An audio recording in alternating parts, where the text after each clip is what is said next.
For that, good morning, Salle students. Lahat ba, Salle? Yes. Okay, walang ibang nakapasok dito, ha? So,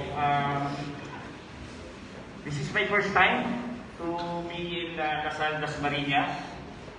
Kagabi ay traveled by jeep. At muntik akong nasaksak.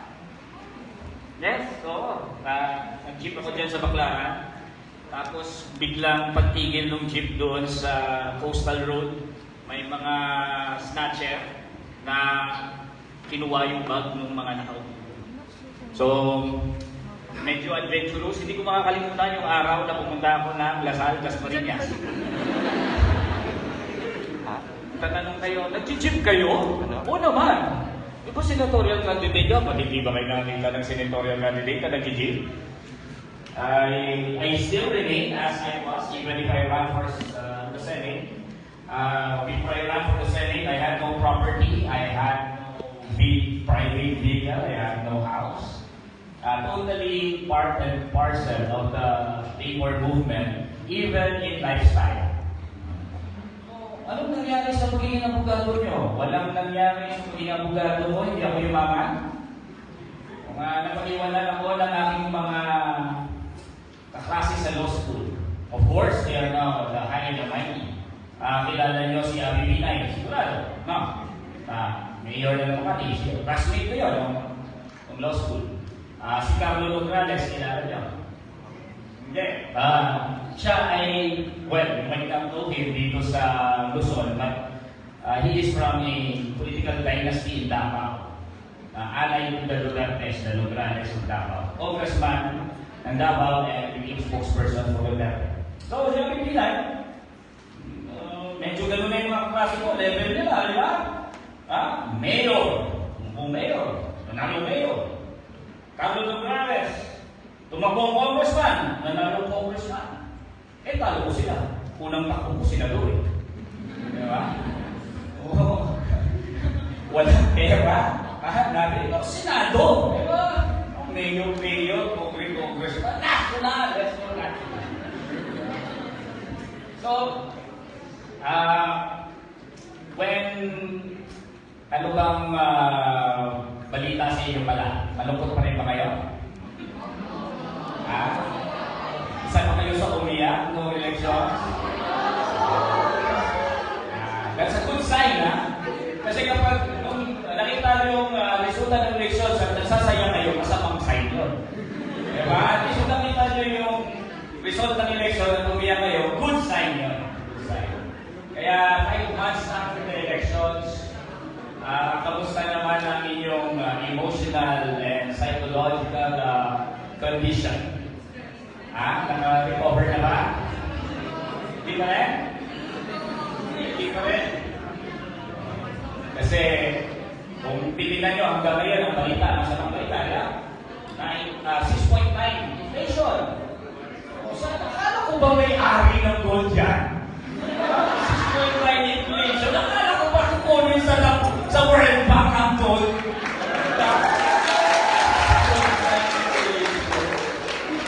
5.3 unemployment. Dapat ngayon yung mga pinanikuha ng Talyano ko, nagrarali na, di ba? Mas masama ko rin ang balita, nakakalungkot pa rin. Nalungkot ba kayo dun sa balita na matay si Queen Elizabeth? Hindi. Ako lungkot ako eh. Lungkot talaga ako nung namatay si Queen Elizabeth. Kasi shit, buhay pa rin si Queen.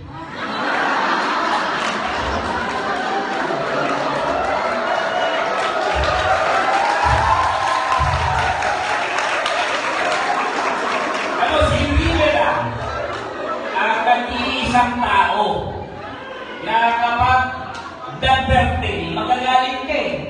Diba? Birthday mo na naman. Kapag namukha na ito, birthday oh.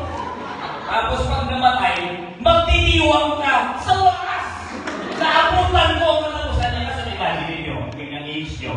Tapos hindi nyo naabutan yun, yung araw na kinuha na siya ni Lord. Diba? Nauna ka pa. Yun ang pinakamalungkot sa lahat. So, Nung wala akong pera, wala akong ginagawa, so when I ran for the Senate, as expected, I was alone. Out of 64 candidates, ako yung pinakamababa. Number 64. Out of 64. Sobrang baba. So, walang nakakilala sa akin. And, salamat ako doon sa SMLI. Debate. Kasi siyempre, from 64 kumalo. Hindi kong klaseng pagtalon yun. At, salamat ako siyempre doon sa dalawang mga moko, di ba? Pero, nagsama pa talaga kayo, di ba? Yes! Yes! Nagsama pa kayo!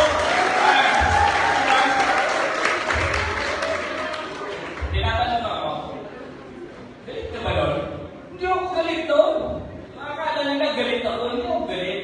Kasi daw, galit ang tono ko eh. Hindi nila alam, ilonggo ako. Ilambing lang yun eh. Nakita na ba yung ilonggo galit? Wala. Sino ilonggo dito? Ayun, ilonggo, di ba? Pakulag ka, ilonggo. Bang ilonggo ka, eh? May nakita na ba kayo ilonggo galit? Wala, di ba? Wala. Kahit anong salita nun, papatayin ka nun. Malambing pa rin eh. Papatayin nun, sabihin niya, punta ka nun. Alam mo ibig sabihin nun? Sasasakin ka niya. Diba? Ibig sabihin nun. Tapos, tingnan nyo. Akala nila ganit ako. Ano bang sinabi ko nun? Megatron. Sabi ko sa kanya, sabi ko, 3,257 ang pinakayo panahon ni Marcos. 35,000 ang tinodyo. Tapos ininterrupt niya ako. Ismay kayo ng bastos. Tagalog. Kasi tingnan mo sa ilonggo. Pinabadami yung patay sa panahon ni Marcos kay 3,457. Kag 35,000 din torture. Tapos ininterrupt niya ako.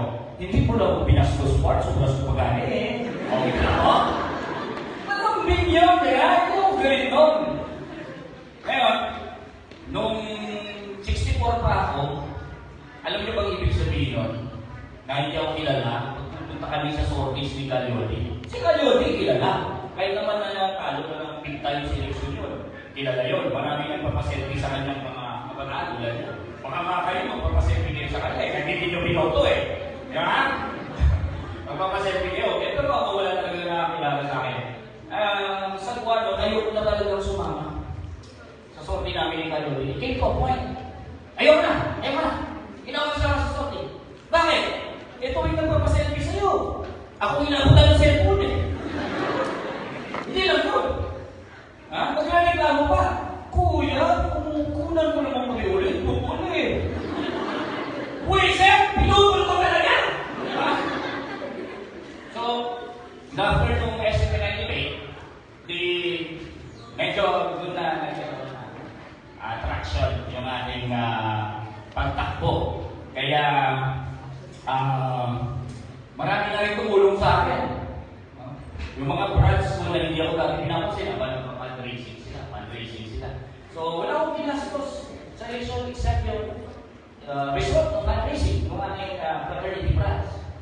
Tapos, nagpalinaw sila, binigyan niya sila agad sa akin.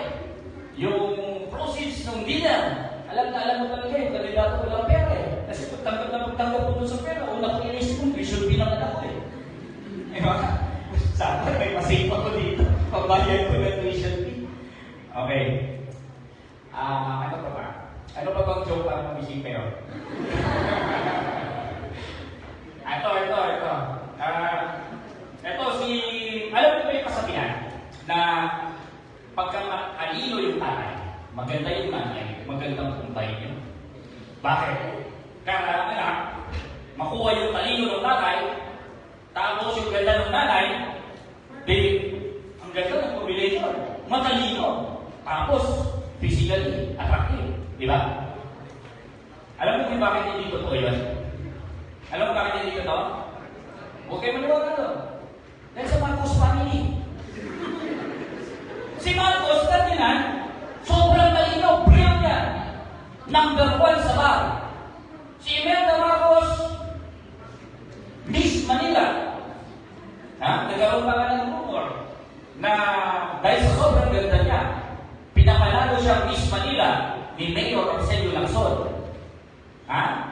Alam niyo yung rumor na yun? Alam niyo yung rumor na yun? Ang rumor, dahil Miss Manila siya, natalo siya eh. Tapos inausap niya si Mayor of Salle-Dasmariñas ng Manila. Tapos nung pagkatapos sila mag-usap, siya ang dineclare ni Salle-Dasmariñas na Miss Manila. So the rumor is, may nangyari. At ang maging anak ay ni Marcos. Ay, hindi naman alam yung chismis na yan. Kaya hindi totoo yung chismis is history eh, no? Hindi totoo yun eh. Yun yung chismis. So, maganda. Tapos, matalino, si Ferdinand. Eh, tinan mo nga lang. Bongbong Marcos. Nakuha ang itsura ni Ferdinand. Utak ni Elda.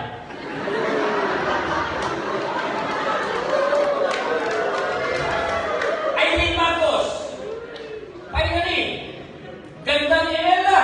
Maganda sa inyo eh. Utak ni Elda. Finally, ay Marcos. I need. Tamang-tamang. Finally, utak ni Ferdinand. Pero itsura niya sa inyo lakson. Pineles ko na ito. Kaya kayo humingis ako na. Naubos yata tayo po ah. Mga ilang hins lang ako. Lahat? Okay na? Okay na? Okay, so I was asked to talk about Atty, what leadership can do or contribute to our society. And I would like to tell you the story about the two types of rebellion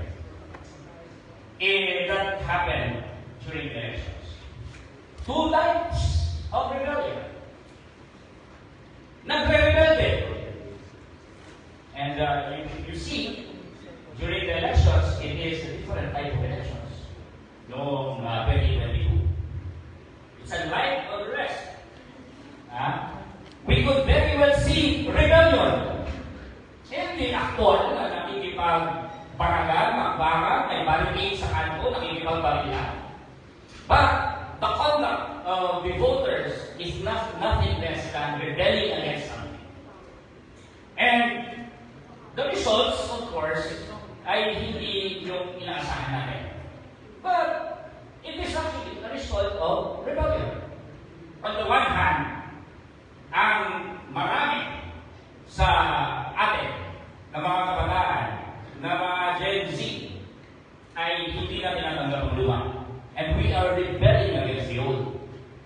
We are rebelling against the old society, and we are rebelling against the values of the old society.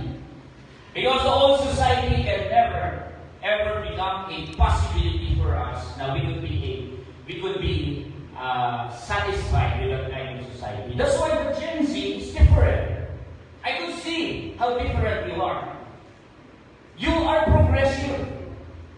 All the others in that generation, they could be kind of mixed.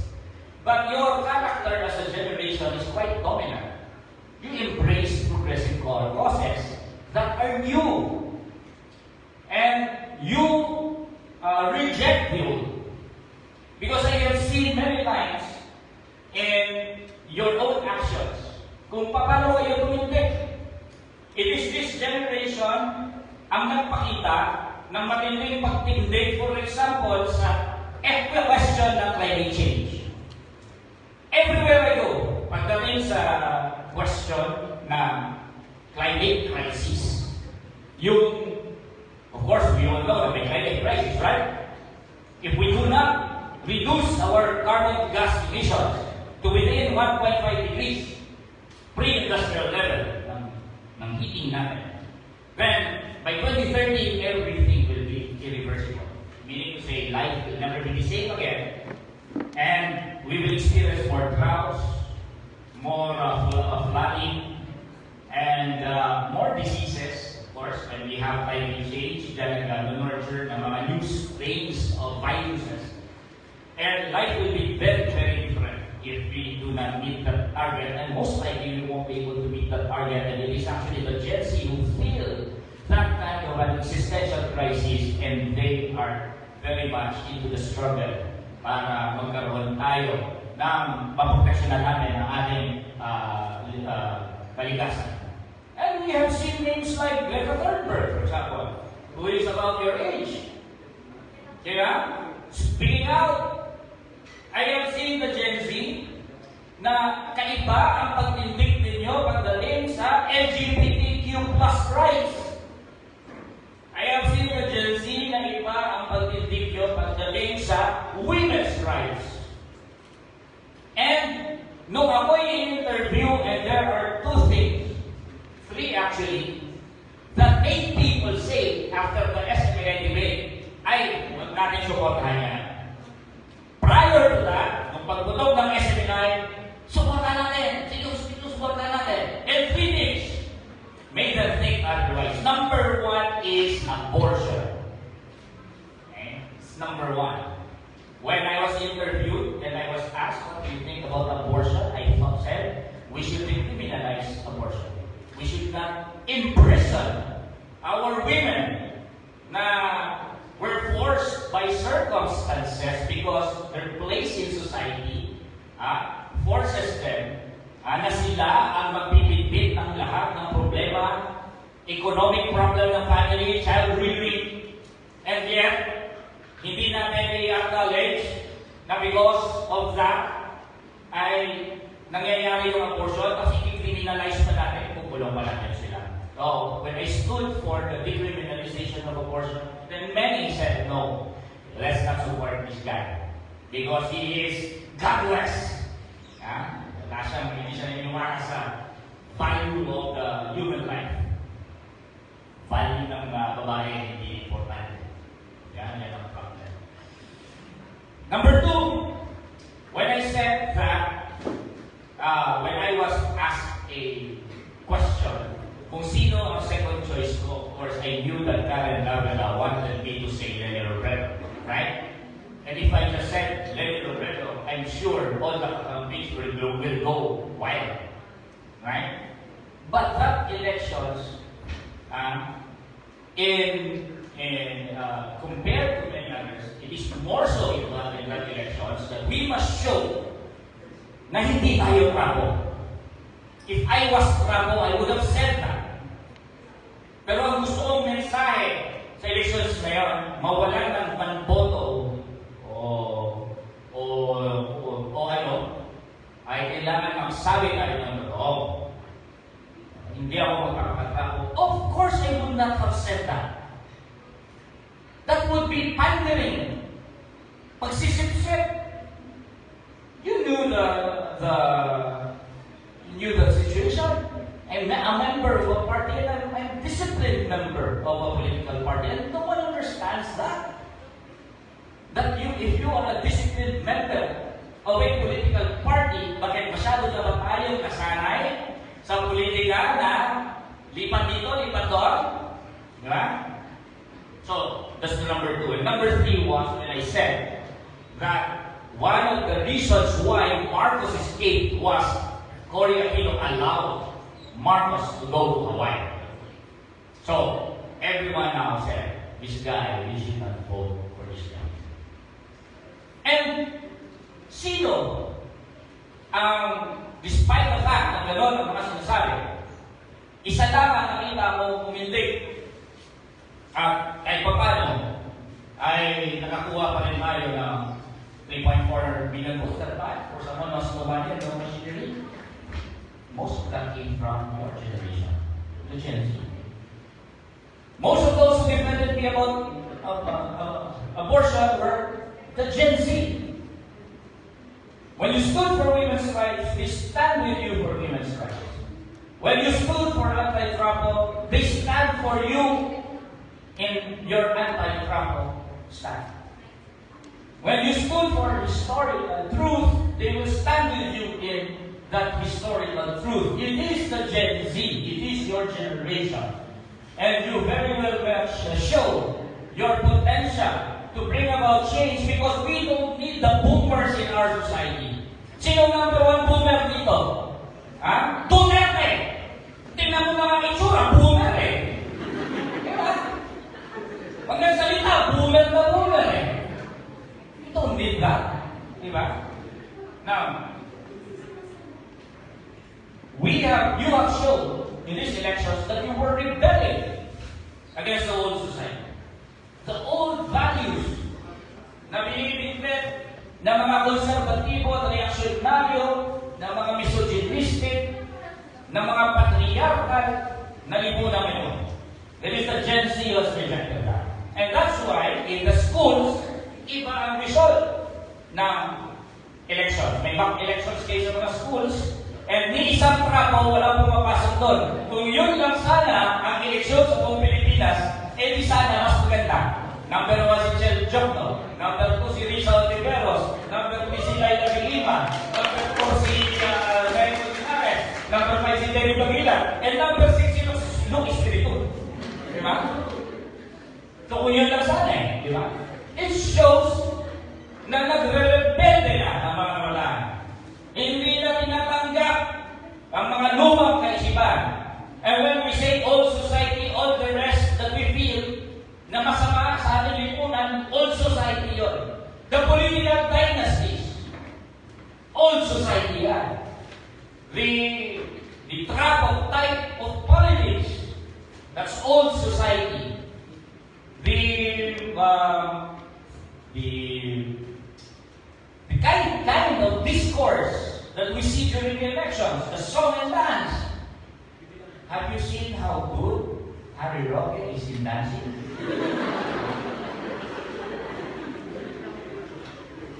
Pero hindi na tinatanggap yan. Diba? The TikTok, kung ano-ano pang ginagawa nila without explaining their platform. That's the old society. And that old society is decaying. It is decaying, rotting, but it still remains. And while it remains, our society is rotting. And if we cannot afford that it should prevail, and it is the young people of your generation who point the way that we must already relegate this old society to the dustbin of history, and we must bring about the new. And what is that new? It is that society na kumakalinga doon sa lahat ng mga miyembro ng ating lipunan. Kumakalinga sa karapatan at kasabayan ng LGBTQ, kumakalinga sa kalikasan, kumakalinga doon sa mga tao na sa baba. And that's the reason why ang pink movement ay predominantly women and LGBT. Hindi nyo ba napapansin? Now, that's the other rebellion. And something very different happened during the elections. Kaya in the way that you conducted yourselves, what is that? Your campaign is not actually an electoral type of campaign. It is movement building. Saan ka na makita na ang mga kabataan pumupunta sa mga komunidad at nagpapaliwanag sa mga nandun sa komunidad na we should not allow this politics ng trapo na maging dominant natin. We must ensure na magbago na ang ating komunidad. Nag-house to house. Hindi ginagawa yan na kahit sinong matinding bayaran ng campaigner. Gumastos ka ng milyon-milyon. Hindi mo ma-achieve yung ganyang klaseng movement. That movement can never be bought. It can only be created on the ground if you monetize all of those who went house to house, the numbers, the people who expended their time and effort. If you monetize that, if one candidate has to spend for that, siguro hundreds of billions of pesos worth yun. Diba? But all of this is for free because these things can never be bought. And it is you, the Gen Z, who was shown this capability of acting like a living movement on the streets. Hindi sa Facebook, hindi sa Twitter, hindi sa YouTube, on the streets, on the ground. And you show that. And it looks to me nothing less than actual rebellion. Walang balit, walang balit, but it is a rebellion against the old. But we also have to talk about the other rebellion. Because there is that other rebellion. It may be hard to understand, but we must understand. it coexists with your type of rebellion. That type of rebellion is actually what propelled Bongbong Marcos to power. Listen to me, guys. That other type of rebellion is what propelled Bongbong Marcos to power.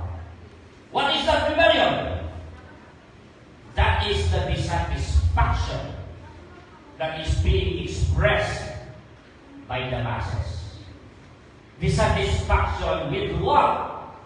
Dissatisfaction with elite economic and political rule. How can we elect Bongbong Marcos to power? Simple. Simple.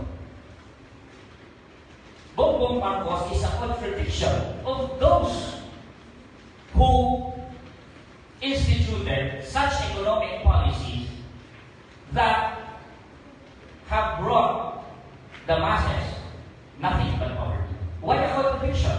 A contradiction because that is the symbolic thing that is in reversal of that elite policies or elite rule that a reversal that elite rule that brought them power.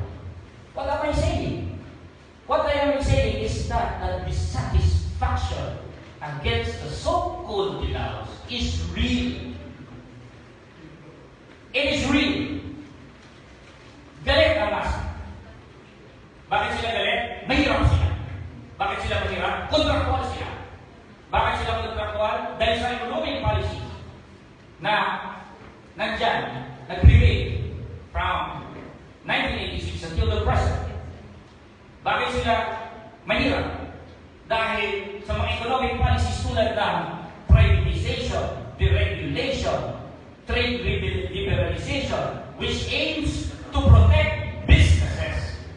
And the idea in protecting businesses is that once businesses prosper, then the wealth will somehow trickle down to those who are at the bottom. And that kind of an economic framework has time and time again all over the world, even from South America until into Africa to us, that kind of an economic policy, trickle-down economics has brought about poverty. And everywhere in the world, the masses are rebelling. But the face of the rebellion here is different. In South Africa, they have been rebelling against these policies. We call them neoliberal policies. But they elect socialist presidents. They elect presidents from the mass movement. They build and strengthen the movements of the farmers, the movements of the workers, and they take and capture power. That's the rebellion in South America, in Latin America. The movement or the manifestation of the rebellion in the Philippines is nothing like that. The manifestation is different. It is the rejection of liberal democracy. Yun yung naging manifestasyon sa Pilipinas. Rejection of liberal democracy. Because liberal democracy has been tied to those policies. And liberal democracy has not delivered on its promise. And if there is a rejection of liberal democracy, only two things can happen. Two things. The rise of the right or the rise of the left. Latin America, rise of the left. Philippines, rise of the right. Because in the meantime, mahina mas movement dito. So, ang mag-take power ay ang mga pasista. Okay? And what do they represent? Ang mga pasista? They represent yung isang view na against sila sa liberal democracy, pero ito ay, ang pagiging against sila sa liberal democracy ay towards the gathering of more power for the elite. And that's what we have right now. Sasakyan nila ang discontent through the use of any fascist government. Through the use of deceit, false claims, false news, propaganda machine, manufacturing consent. That's not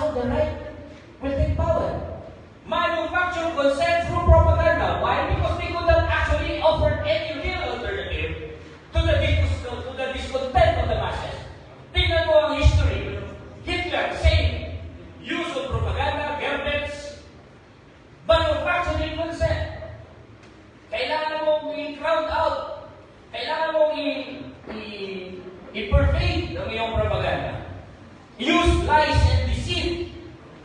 What else? Manufacture an enemy. Children. In order to point to that enemy as the source of all problems, always the tactics of the right. I have 7 minutes. Kasi stand-up comedy pa ako eh. Now, wala ko na. Saan nga ba ako? Even manufacturing enemies. Okay? And point to that enemy as the cause of all the problems in our society. And what we see, that's what we see. Similar.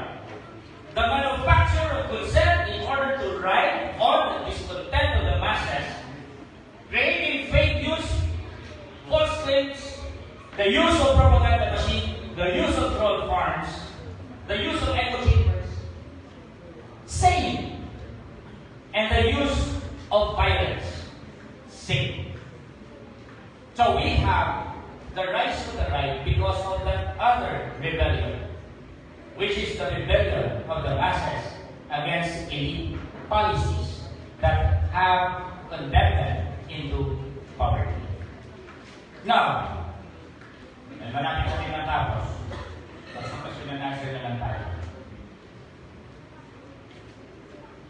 Is this antagonistic?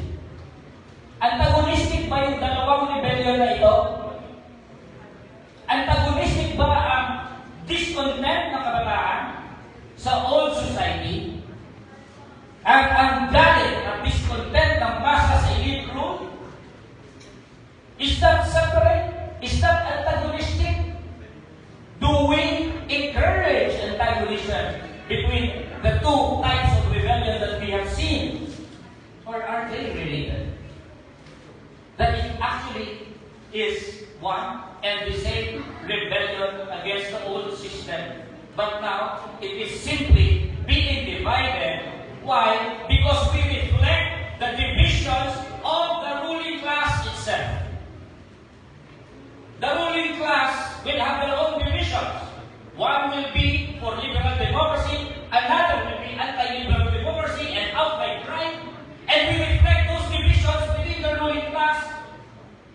And that's why the two rebellions from the ground, because they reflect the divisions of the ruling class, and they reflect their own situation and conditions, yung two rebellions are separate, when in fact they should be not separate. They should not be separate. The rebellion of the youth against old society is and must be about elite rule.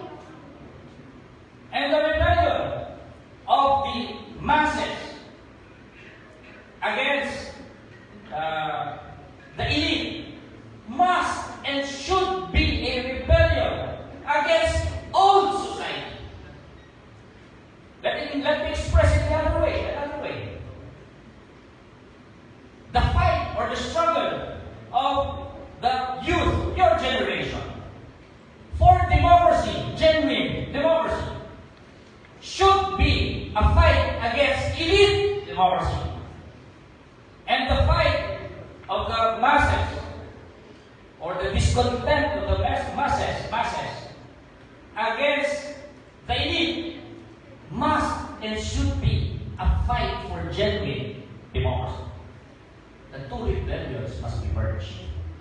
And that is the role or the stage you are in right now. At malaki ang papel na kailangan tatangan ninyo ng henerasyon ninyo upang magkaroon ng merger na yan. Kasi pagka hindi nagkaroon ng merger na yan, what do we see? We see people articulating the division as simply dismissing the masses as bobo and making you feel as if kalaban na sila. We should not be. Di ba? Maintain the antagonism. And if we do that, matagal itong panahon na ito, na the right, ang kanan na yan, ay parating mamamayan pa. Okay? So, let me end, kasi 7 minutes na lang. Kung i-start na po, hindi pa sana ako. It is specific what you can do. I'm not here to talk about generalities, about your role as leaders, youth leaders, for society. Our society right now ay terminal stage. Okay? Ang ating lipunan bulok. It is being ruled by criminals, by plunderers and killers. They're plunderers, really, and killers. And we should act. And the specific challenge for you right now, as youth leaders, is to put a stop to that. And only you and your forces and the things that you have shown during the election right now ang may kapabilidad ng starting something. To start something, because there is none. Tumingin ka, meron ka. Liberal opposition that we rely on, it's only the force of the youth right now ang meron para magkaroon ng starting force. And the challenge is very specific. Hindi natin mababago to in the meantime. If you, the youth, maintain in your rebellion without linking up with the rebellion of the masses. And your job right now is to effect the great merger. At pag nagsama ang pwersa ng mga kabataan at ang pwersa ng masang Pilipino, no force, no crowd force can ever defeat that. And we will be able to make changes in our society. Maraming salamat.